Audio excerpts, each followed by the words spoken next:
Olá, meu nome é Eduardo Silva, nós estamos aqui para mais um programa Minutos do Evangelho, uma realização da União das Sociedades Espíritas Distrital de Santo Amaro.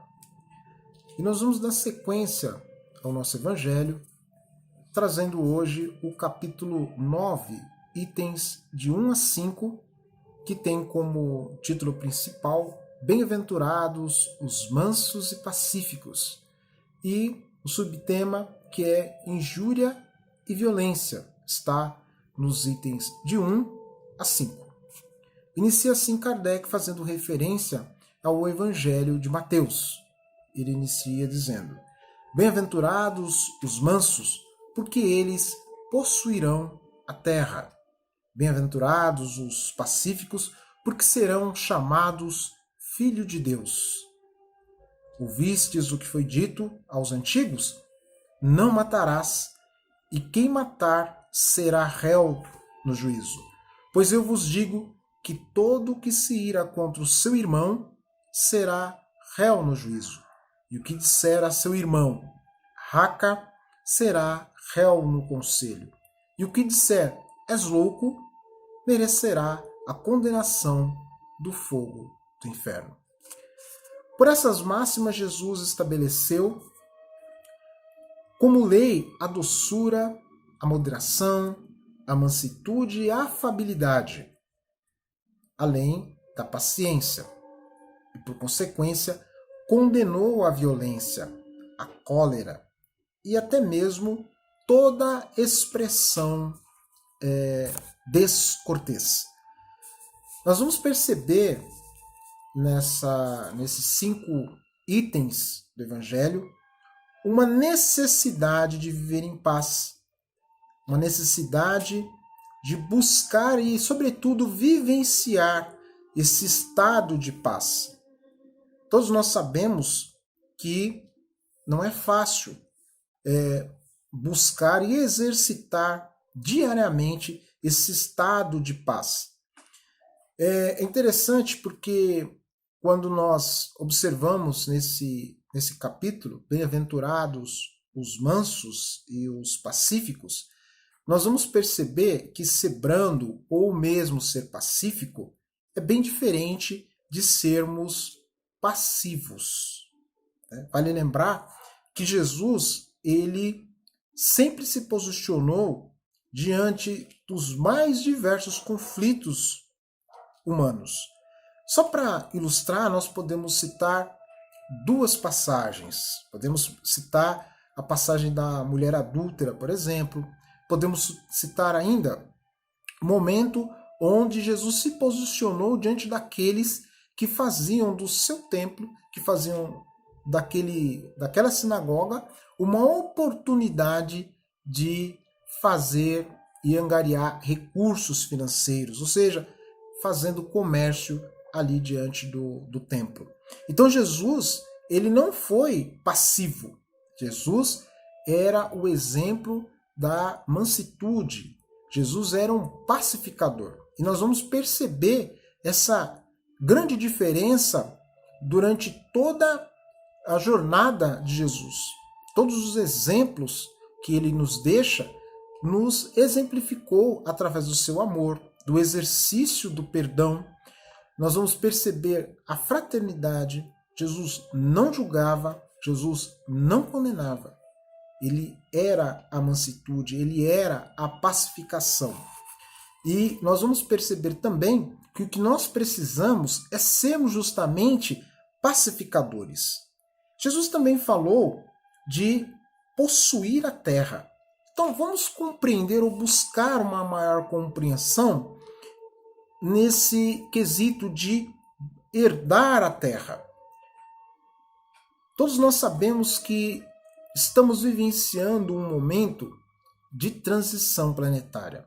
Nós estamos avançando, deixando uma condição de prova. Muitas vezes nós vivenciamos diariamente essa condição, prova e expiação, e avançamos a largos passos para uma nova condição, uma condição de regeneração.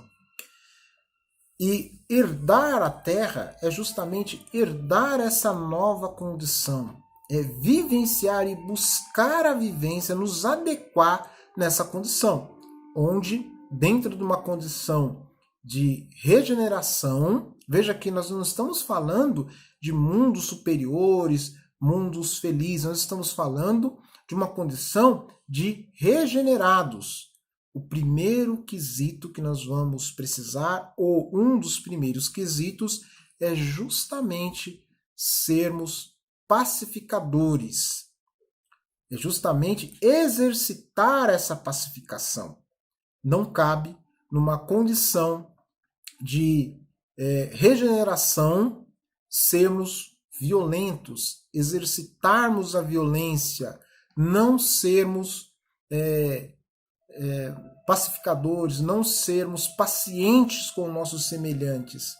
E nós vamos perceber também que, diante desse processo, é urgente a nossa modificação. Nós percebemos que a espiritualidade vem se esforçando a largos passos no sentido de nos orientarmos, no sentido de buscar esforços, contribuindo para a nossa regeneração, buscarmos as fontes morais, as fontes onde nós podemos adquirir oportunidades de novos horizontes, fazer toda uma reprogramação mental no sentido de que buscarmos a edificação no Cristo e que prevaleça sobre as nossas, muito mais do que as nossas ideologias e as nossas palavras, mas em ação. Nós temos também uma tendência bastante natural de atrelar as nossos problemas, os nossos conflitos a questões externas. Então, é muito comum nós, quando nos encontramos em desarmonia, em desequilíbrio com o nosso estado de consciência, atrelarmos essa condição ao outro. Ou seja, eu me desequilibrei por conta do outro. Né? Eu gritei, eu esbravejei porque o outro interferiu no meu estado de paz. Então, essa é a principal argumentação. Meu dia estava bem até que, existe um ditado bastante comum e que muitos de nós já ouviu, olha, eu pago um tanto para não entrar numa confusão, mas eu pago Y, por exemplo, para não sair dessa mesma situação. Então, veja que ainda, através desses ditados, né, esses ditos populares, que a gente ainda carrega dentro de nós muito esse estado de injúria e de violência. E cabe a nós ir ao encontro justamente desses benfeitores para buscarmos esse equilíbrio, essa mudança e postura comportamental diferente. A gente vai perceber lá na introdução de Missionários da Luz, veja que essa obra foi publicada, a sua primeira edição, em 1945. Nós estávamos aí num período justamente de um grande conflito planetário, que era justamente a questão da guerra. E olha que oportunidade vem essa obra nos trazendo grandes esclarecimentos, no sentido de que os benfeitores estão ali estendendo os braços, estendendo as mãos, dando todo o amparo, toda a sustentação, sinalizando para nós a todo momento que nós devemos buscar uma mudança de comportamento, uma mudança de atitude, de padrão vibratória, para que nós para que possamos estar numa condição de acompanhar a própria evolução, a própria transição planetária necessária que se faz urgente.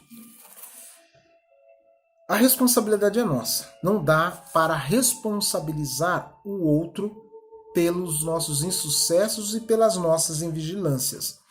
Uma outra questão, às vezes a pessoa, muitas vezes, diz, comigo é assim, e bate no peito e se sente orgulhosa. Comigo é assim, bateu, levou. E nós esquecemos a lei do perdão. Nós esquecemos que cada um precisa se esforçar para o seu estado de modificação. Cada um precisa fazer a sua alteração de comportamento. Vale lembrar que tudo aquilo que cresce é aquilo que nós alimentamos. Então, se nós alimentarmos esse tipo de comportamento de injúria, de violência, é aquilo que vai crescer dentro de nós. Se nós, ao contrário, alimentarmos a pacificação, se nós alimentarmos a benevolência, a compreensão, se nós buscarmos a resignação, a afabilidade, a doçura, é isso que vai crescer em nós. Vale lembrar também que é uma questão de saúde, porque a injúria, a violência é como se fosse um veneno. É como um cálice onde nós oferecemos para o outro, mas quem acaba consumindo o conteúdo daquele cálice é nós próprios. Nós é que consumimos aquele veneno. É a nós que vai fazer mal. Eventualmente, aquela pessoa que compartilha daquele momento, daquele banquete, se assim a gente pode dizer, que é o banquete muitas vezes da discussão, do desequilíbrio, é lógico que ele também vai sentir o reflexo daquela condição. Mas quem está se alimentando somos nós. O que a humanidade está precisando, o que nós precisamos nos espelhar é justamente naquelas criaturas que são pacificadoras. Ser pacífico é um passo muito importante. Mas nós precisamos nos mirar, nos espelhar naquelas criaturas que são pacificadoras. Porque quando nós partimos para a agressão, para a violência, nós automaticamente já estamos brigando. Nós já estamos automaticamente perdendo. Porque quem briga perde.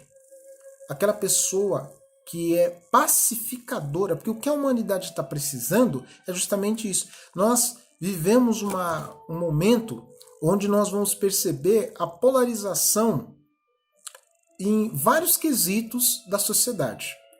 Então, ou é A ou é B.